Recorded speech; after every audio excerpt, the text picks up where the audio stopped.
Saudações a todos. Vamos resolver agora essa questão aqui, tá? Mas antes, preciso passar uma ideia para vocês que irá ajudar bastante na resolução desse tipo de exercício. Suponha que você tenha que atravessar um rio com um barco da margem representada pela reta S e pela reta R, sendo essas duas retas aí paralelas entre si. Aí você precisa sair da posição X e chegar na posição Y. Porém, para fazer isso, você deve passar pelos pontos A, B e C. Então a gente vai fazer o seguinte trajeto. Então vamos fazer o seguinte trajeto. Está em X e vai girar 30 graus e seguir para o ponto A. De A, você gira 130 graus e segue para o ponto B.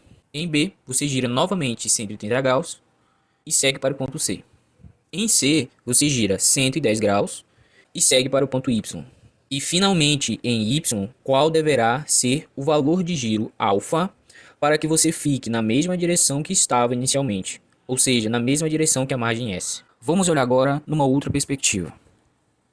Vou marcar os giros numa ferramenta que nos ajuda a medir os ângulos e determinar o sentido, para entendermos melhor a situação. Primeiramente, eu vou girar 50 graus no sentido em que eu vou concordar como sentido anti-horário, já que ele é oposto ao sentido horário, o mesmo sentido dos relógios. Depois, girando 80 graus no mesmo sentido, podemos até aqui dizer que giramos 130 graus, como mostra no medidor. Agora, vamos girar no sentido oposto, ou seja, no sentido horário, 60 graus. Repare que o total de giros vai ser 60, e não 130 mais 60, como mostra o medidor.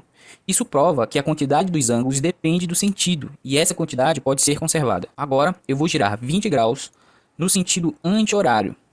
Você percebe que em todo momento em que eu girar, eu preciso informar o sentido. Pelo medidor, eu tenho um total de giros de 90 graus. Se eu agora assumir cada sentido como uma operação, posso dizer que girar no sentido anti-horário representa o sinal positivo, e no sentido horário representa o sinal negativo.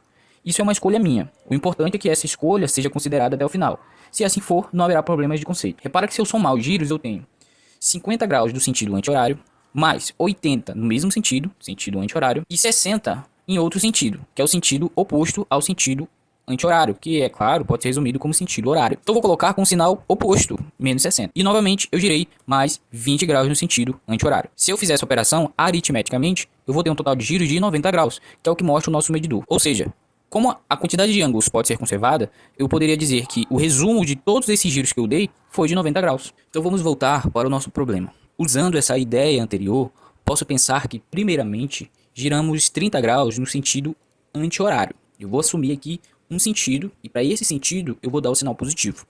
Depois, no mesmo sentido, eu girei 130 graus. Então vou usar o sinal positivo a ele. Agora, no sentido oposto ao sentido anterior, ou seja, do que eu posso chamar de sentido anti-horário, eu girei 130 graus. E como no sentido anterior eu vou assumir com um sinal, no sentido oposto eu vou assumir o sinal oposto. Então vai ser menos 130 graus. Dali do ponto C ao ponto Y, eu girei de novo no sentido do inicial, ou seja, no sentido anti-horário. Então é 110 graus no sentido anti-horário. Para retornar à posição inicial, eu tenho que girar uma quantidade alfa, no sentido que seria oposto a esses outros três aqui, né? Então eu vou assumir o sinal negativo. Então eu tenho que girar no sentido oposto, que no caso é o sentido horário, uma quantidade alfa. Fazer todos esses giros é voltar à quantidade de giros do inicial. Ou seja, no final das contas, o total de giros que você fez foi de zero. A partir dessa relação aqui, eu posso determinar quem é alfa.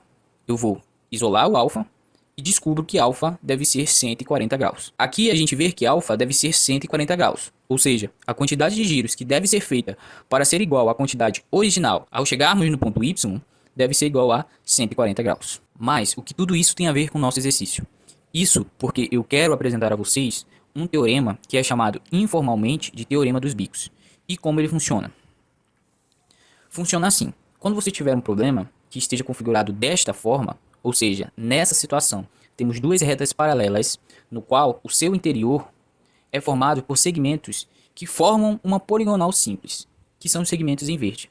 Repara que cada vértice da poligonal tem um ângulo, e podemos chamar cada região de bico. Para entendermos melhor o teorema, vamos olhar para essa situação como no problema anterior que a gente resolveu. Veja que cada ângulo dos bicos tem o seu suplementar, feito pelas retas que continuam dos segmentos anteriores. Como no problema anterior, faríamos o seguinte. Do ponto X para o ponto A, giraríamos alfa1. Do ponto A para o ponto B, giraríamos o suplementar de beta1, ou seja, 180 menos beta1.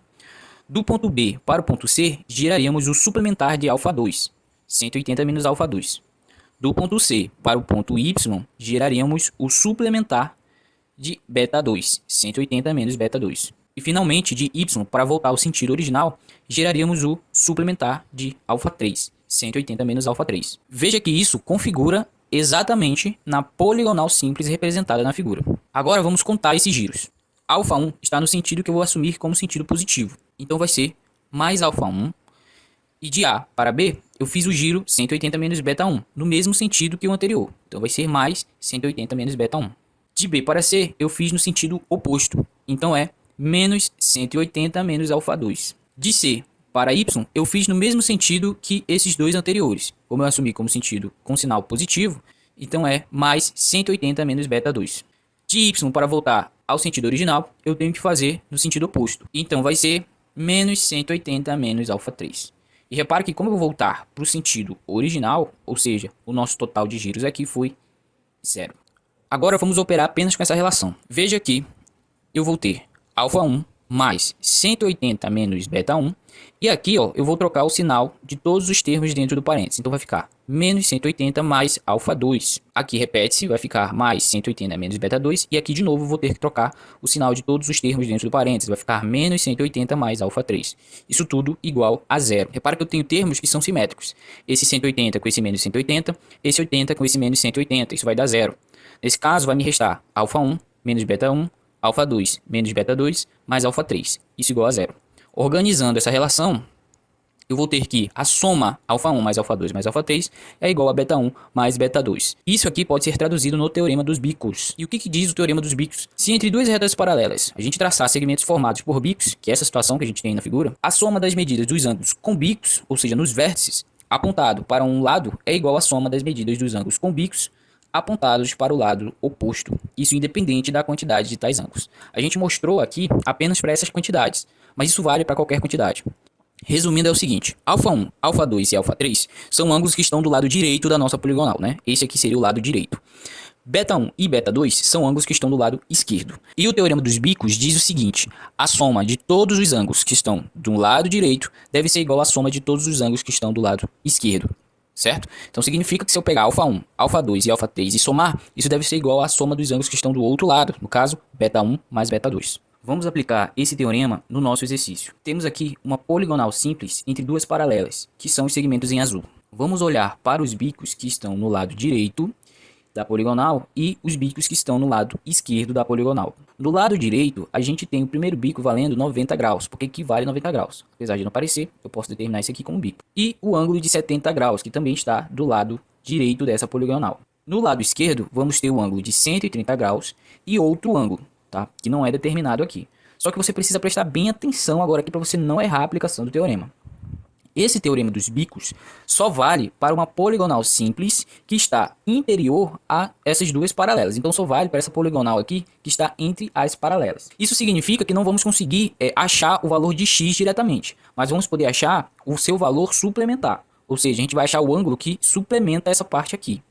Eu vou chamar o ângulo suplementar de x de y, que seria esse ângulo em cinza aqui. Dessa forma, a gente tem dois ângulos do lado esquerdo, 130 graus e y. Agora, falta apenas aplicar o teorema. Então, a gente tem do lado direito 90 e 70.